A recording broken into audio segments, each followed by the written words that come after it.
Professor Arun Kumar ji, पूरे देश की निगाह आप पे लगी होगी इस समय, हमारे हजारों दर्शकों की भी, क्योंकि आपसे बेहतर कोई नहीं बता सकता। अदालत के फैसले अलग है, उस पर कोई टीका टिप्पणी नहीं कर रहे। लेकिन आपको क्या लगता है कि नोटबंदी देश के हित में था? और अगर हित में नहीं था तो देश का जो नुकसान हुआ है, जो आर्थिक कमर टूटी है, जो जीडीपी नीचे आई है, जो आर्थिक विषमताएं बढ़ी हैं, जो देश के हालात है इस समय, तो क्या वो नोटबंदी ठीक थी? आज भी आप उसको ठीक मानते हैं? और अगर गलत मानते हैं तो सरकार क्यों चूकी, क्या कारण था? देखिए जे एनके सिंह जी ने तो सब बता ही दिया है कि क्या क्या समस्याएं हैं जजमेंट में। लेकिन एक चीज जो हमें समझनी चाहिए वो ये कि ब्लैक का मतलब कैश नहीं होता। यानी ये हम मान लेते हैं कि जो भी ब्लैक है वो सारा कैश में है। तो इसलिए हम अगर कैश को निकाल दें तो ब्लैक खत्म हो जाएगा। ये धारणा सही नहीं है, क्योंकि जो हमारे ब्लैक वेल्थ होती है, जो संपत्ति होती है, काली कमाई से जो संपत्ति होती है, उसका 1% से कम कैश होता है। तो अगर आपने जो सक्सेसफुल होते आप जो कैश निकालने में, तो आपकी जो काली जो कमाई की संपत्ति है वो 1% उसका असर पड़ता सिर्फ। लेकिन हमें पता है, आरबीआई ने आंकड़े दिए हैं कि 99.3% तो कैश वापस आ गया। तो नहीं, जिसके पास की काला कैश था भी, उसने नए कैश में उसको बदल लिया। तो जो ब्लैक वेल्थ है उस पर कोई असर नहीं पड़ा। और जो काली कमाई होती है उसको हमें डिस्टिंग्विश करना चाहिए संपत्ति से, क्योंकि इनकम एक अलग चीज होती है, वेल्थ एक अलग चीज होती है। तो जो काली कमाई होती है वो अंडर इन्वॉइसिंग, ओवर इन्वॉइसिंग के जरिए से कमाई जाती है। जैसे कि एक डॉक्टर है, अगर वो 50 पेशेंट देखता है और सिर्फ 30 की आमदनी बताता है, तो 20 की जो उनकी आमदनी होती है वो काली होती है। इसको अंडर इन्वॉइसिंग बोलते हैं। तो ये प्रक्रिया जो है वो जारी रहती है। तो डिमोनेटाइजेशन से ना ब्लैक वेल्थ पे असर पड़ा और ना ब्लैक इनकम जनरेशन पे असर पड़ा। फिर आरबीआई ने खुद कहा कि जो काउंटरफिट करेंसी यानी नकली नोट हैं वो 400 करोड़ थे, जो 15.44 लाख करोड़ में एक तरह से ऊंट के मुंह में जीरे के बराबर हैं। तो उसकी वजह से उन्होंने कहा कि हम नोटबंदी नहीं करनी चाहिए। तो आरबीआई एग्रीड नहीं था कि ये काउंटरफिट करेंसी निकालने के लिए हमको करना चाहिए। और आपने देखा कि एक हफ्ते के अंदर नए 2000 रुपए के नकली नोट आने लगे। तो ऐसा नहीं कि काउंटरफिट करेंसी रुक जाती है इससे। फिर तीसरी बात उन्होंने कहा कि हम टेररिज्म को इससे रोक लेंगे, क्योंकि काउंटरफिट करेंसी इस्तेमाल होती है टेररिज्म में। पर टेररिज्म को फाइनेंस करने के लिए सिर्फ काउंटरफिट करेंसी नहीं होती, हवाला होता है, डॉलर का इस्तेमाल होता है, ड्रग ट्रैफिकिंग का इस्तेमाल होता है, गन रनिंग का इस्तेमाल होता है। तो तरह तरह से फाइनेंसिंग होती है। तो टेररिज्म पे भी असर नहीं हुआ। फिर सरकार ने गोल पोस्ट बदला।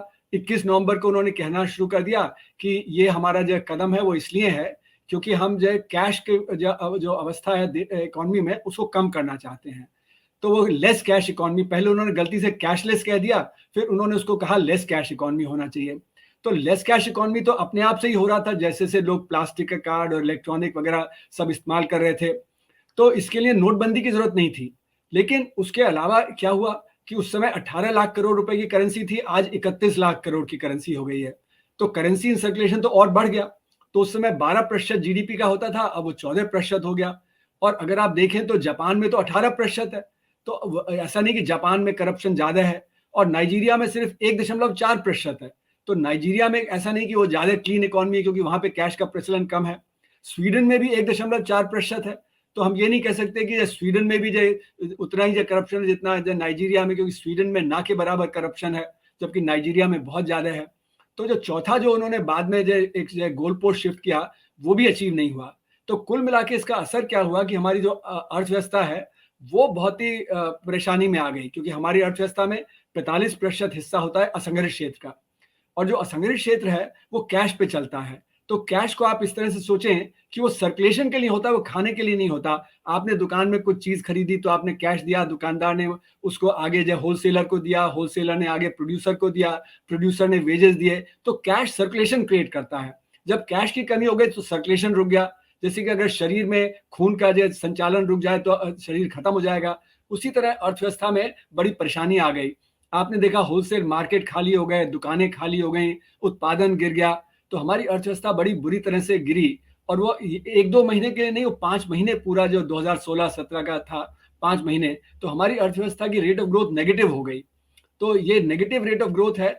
तब से वो हुआ कि असंगठित क्षेत्र परेशानी में आ गया। बहुत सारे यूनिट्स जो उस समय बंद हुए दोबारा रिवाइव नहीं हो पाए। और फिर उसके बाद जीएसटी आ गया, उसने फिर दोबारा असर डाल दिया। तो अर्थव्यवस्था पे जो बुरा असर पड़ा, तो ये भी हमको ध्यान देना पड़ेगा कि जो हमारे जो लाखों करोड़ लोग जो हैं जो असंगठित क्षेत्र में काम करते हैं, 94%, उन पे जो बुरा असर पड़ा उसकी भरपाई हो नहीं सकती है। कौन करेगा उसकी भरपाई? तो कुल मिला के अर्थव्यवस्था पे बुरा असर पड़ा।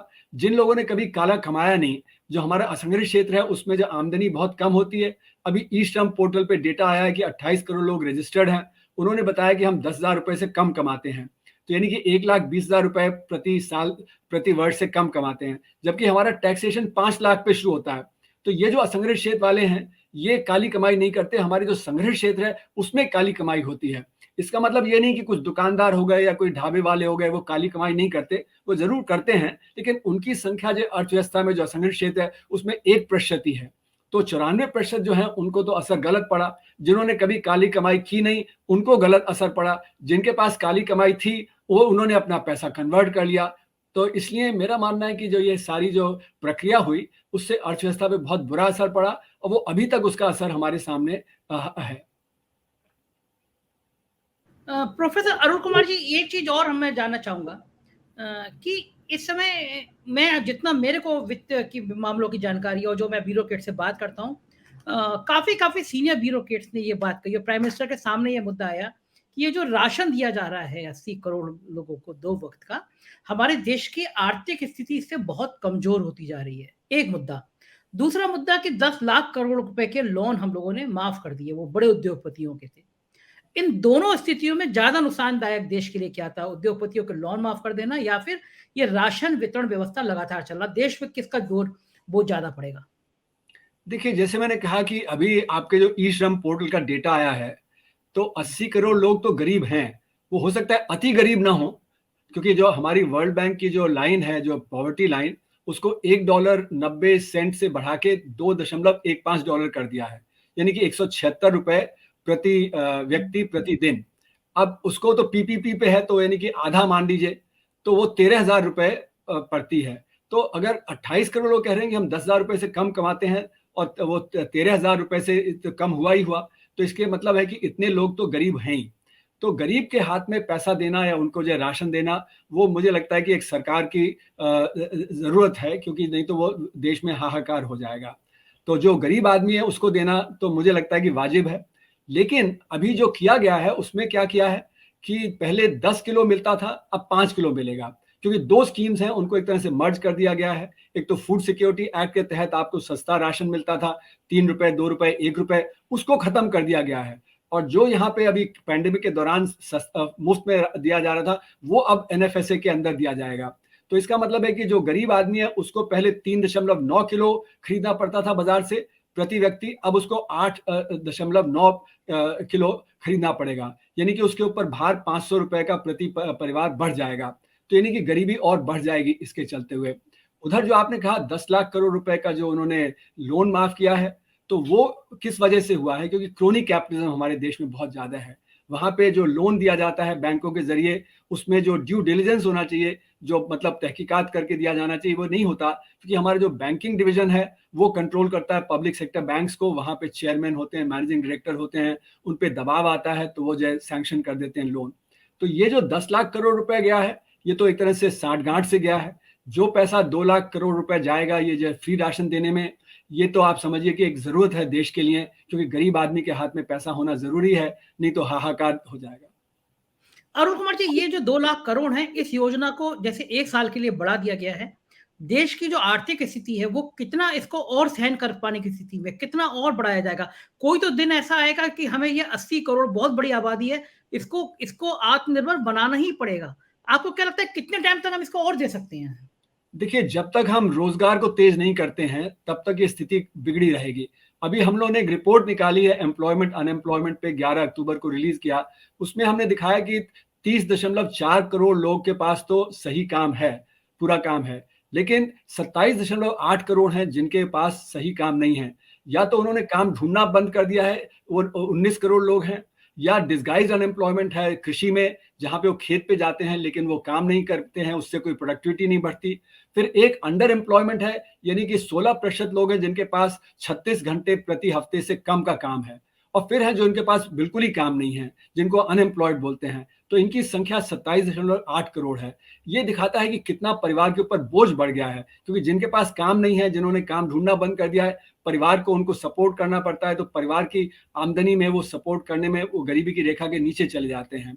तो ये जब तक कि हमारे यहाँ पूरा रोजगार पैदा नहीं होता, और ये स्थिति आप देखिए हमारे देश में नहीं है, वो दुनिया भर में है, क्योंकि जो अभी वर्ल्ड बैंक ने अपनी लाइन बदल दिया 2015 से, उन्होंने कहना शुरू कर दिया कि यूनिवर्सल बेसिक इनकम होनी चाहिए। वो ये मानते हैं कि जो कैपिटलिज्म जिस स्थिति में है, जो टेक्नोलॉजी की स्थिति है, उसमें सबको काम नहीं दिया जा सकता, तो सबके हाथ में पैसा देना जरूरी है। पर ये कैपिटलिज्म के प्रिंसिपल के खिलाफ जाता है। कैपिटलिज्म का प्रिंसिपल है कि जो आप काम करेंगे उसी के लिए पैसा मिलना चाहिए, मुफ्त में पैसा नहीं मिलना चाहिए। इसीलिए कैपिटलिज्म का प्रिंसिपल है कि सब्सिडी नहीं होनी चाहिए। पर अब वर्ल्ड बैंक भी मानता है कि जो हमारी स्थिति है आज दुनिया की इकोनॉमी की, कैपिटलिज्म की, उसमें सबको काम नहीं दिया जा सकता। तो दुनिया में ये आप देखिए परेशानी का दौर है, और हमारे यहाँ तो ये ज्यादा और परेशानी है, क्योंकि हमारा जो संग्रहित क्षेत्र है वो महज 6% है, उसमें रोजगार पैदा नहीं होता। आप देखें तो 1990 में जब नई आर्थिक नीतियां आई, तो उस समय हमारा जो संग्रहित क्षेत्र था वो 27 मिलियन यानी 2.7 करोड़ उसमें लोग काम करते थे। आज उसमें 3.5 करोड़ काम करते हैं, जबकि हमारा वर्कफोर्स 250 मिलियन यानी 25 करोड़ से हो गया है 55 करोड़। तो 30 करोड़ लोग बढ़ गए हैं, लेकिन संग्रहित क्षेत्र में कुल 7 मिलियन यानी 70 लाख लोगों को ये काम मिला है। तो बाकी लोग कहाँ जाएंगे? वो संग्रहित क्षेत्र में जाएंगे, वो डिस्गाइज अनएम्प्लॉयड होंगे वगैरह। तो इसलिए मेरा मानना है कि हमारे देश में जो समस्या है वो रोजगार की समस्या है, सबसे बड़ी समस्या, और वो यूथ में बहुत है बेरोजगारी, और हमारी महिलाओं का पार्टिसिपेशन जो लेबर फोर्स में है वो बहुत कम है। तो वो उनको काम नहीं मिल रहा है, उनकी आमदनी नहीं हो रही है, और यूथ जितना शिक्षित है उसको काम नहीं मिल रहा। प्रोफेसर अरुण कुमार जी, एक बात बड़ी जोर शोर से कही गई और हमने देखा सारे अखबारों में, बड़े बड़े अखबारों में छपा कि हमारी इकोनॉमी इतनी आगे चल रही है, हम दुनिया की 5वीं नंबर की अर्थव्यवस्था बन गए, हमने ब्रिटेन को पीछे छूट दिया। ये जो बातें छपती हैं या छपाई जाती हैं, इनके पीछे का सच कितना है? देखिए, हमारा जो डेटा होता है वो क्वार्टरली डेटा होता है जीडीपी का। जो जीडीपी का क्वार्टरली डेटा होता है उसमें सिर्फ संग्रहित क्षेत्र के आंकड़े आते हैं, उसमें असंगठित क्षेत्र के आंकड़े नहीं आते, और यहाँ तक कि कृषि के भी आंकड़े सही नहीं होते हैं, क्योंकि ये मान लिया जाता है कि टारगेट इज फुलफिल्ड, मतलब जो टारगेट था वो भरपाई हो गई उसकी। तो अभी जैसे कि एनके सिंह जी कह रहे थे कि मार्च अप्रैल में गर्मी ज्यादा तेज हो गई, गेहूं की फसल कम हो गई थी, जो सिट्रस फ्रूट्स हैं, वेजिटेबल्स हैं, उनकी फसल पर सरकार के आंकड़े कह रहे हैं कि 3% की ग्रोथ हुई। तो वो तो नेगेटिव था, उसको 3% कैसे दिखा दिया? उसी तरह जैसे एनके सिंह जी ने कहा कि चावल की फसल अब कम होगी, तो सेकंड क्वार्टर में 4.5% की ग्रोथ दिखा दी, जबकि चावल की फसल कम हुई, बाकी और चीजों की फसल कम हुई। तो हमारे आंकड़े सही नहीं है, और जो संग्रहित क्षेत्र के आंकड़े आते भी हैं वो 350-400 कंपनियों के आंकड़े होते हैं, उसके आधार पे हम सारा बता देते हैं। हम कहते हैं जीएसटी बढ़ गया, हम कहते हैं डायरेक्ट टैक्स कलेक्शन बढ़ गया, पर जीएसटी तो संग्रहित क्षेत्र देता है। जैसे अरुण जेटली जी ने कहा कि 5% यूनिट 95% जीएसटी देते हैं, और 95% यूनिट 5% देते हैं। तो जो जीएसटी बढ़ रहा है वो संग्रहित क्षेत्र का बढ़ रहा है। जो कॉर्पोरेट टैक्स कलेक्शन है, जो इनकम टैक्स कलेक्शन, वो जैसे प्रधानमंत्री ने कहा कि इफेक्टिव टैक्स पेयर तो 15 मिलियन है, हालांकि 7 करोड़ लोग हैं वो फाइल कर रहे हैं रिटर्न, पर इफेक्टिवली तो सिर्फ 1.5 करोड़ लोग ही टैक्स दे रहे हैं। तो ये जो ग्रोथ है वो ऑर्गेनाइज सेक्टर की ग्रोथ है, अनऑर्गेनाइज सेक्टर की जो गिरावट है वो तो आती नहीं आंकड़ों में। और हमारा IMF वर्ल्ड बैंक भी जो है वो सरकार के आंकड़े लेता है, और जब सरकार के आंकड़े लेता है तो वही गलती उनके आंकड़ों में भी होती है। तो इसलिए मेरा मानना है कि जो हमारा अभी जो रेट ऑफ ग्रोथ है वो 7 या 6% नहीं है, वो 0 या -1% है, अगर आप असंगठित क्षेत्र को जोड़ लें। तो आंकड़े ही गलत हैं। तो इसलिए जब ये आंकड़े गलत होंगे, तो जैसे एनके सिंह जी ने सही कहा, मॉल में आपको भीड़ दिखेगी, शिमला में भीड़ दिखेगी, कारों की बिक्री ज्यादा हो रही है, हवाई जहाज की ट्रैवल ज्यादा हो रहा है। तो ये कोई असंगठित क्षेत्र वाला थोड़ी ना कर रहा है। जो गरीब आदमी है वो ना कार खरीद रहा है, ना मॉल में जा रहा है, ना हवाई जहाज से उड़ रहा है।